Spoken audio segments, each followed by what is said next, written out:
Once upon a time, last December 10th to be exact, a young girl named Gina was walking in her backyard.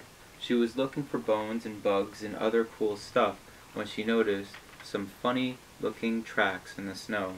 They looked like small kisses in the white drifts. When I wake up, "I wonder what kind of footprints those are," Gina exclaimed.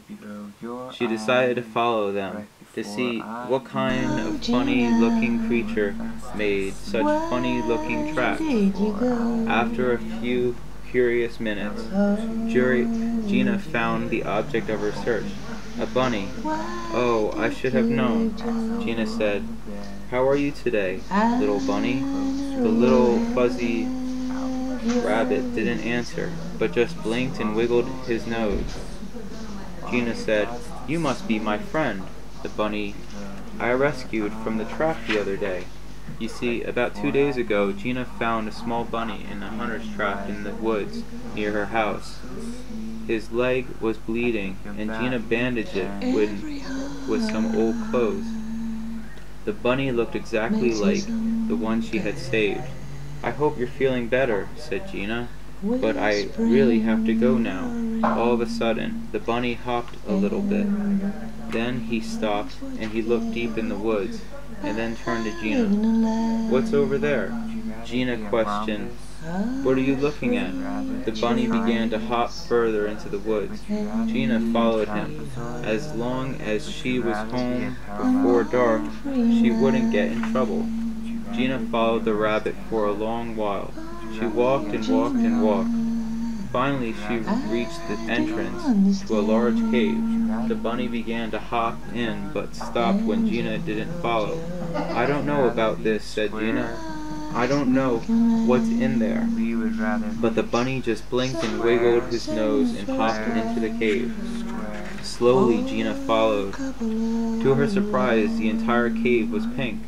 Pink rocks lined the floor, and pink walls stretched high above her. In the center of the cave, a shining pool glowed with pink light. It was paradise. Gina went for a swim in the pool and practiced her backstroke. She thought that maybe her friends Pamela, Penelope, Samantha, and Emily would like to see this magical cave. Gina left the cave and began walking through the forest, heading for home. The sun began to set, and Gina started to run so she wouldn't be late. But it got too dark, too fast, and Gina couldn't see the path anymore. Before long, she realized that she was lost. "Dang," she explained. Somewhat upbeat today. "Now what do I do?" She sat on the cold ground and began to cry. She looked up at the sky, at the brightly shining stars. To her surprise, her friend, the bunny, was hopping across the night sky, but instead of a fuzzy coat, he twinkled with light.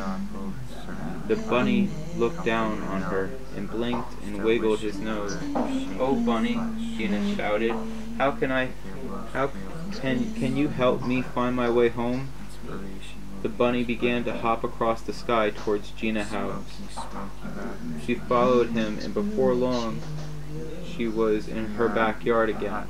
And her friend, the bunny, always sat in the sky, blinking and wiggling his nose to help her whenever she had to find her way home.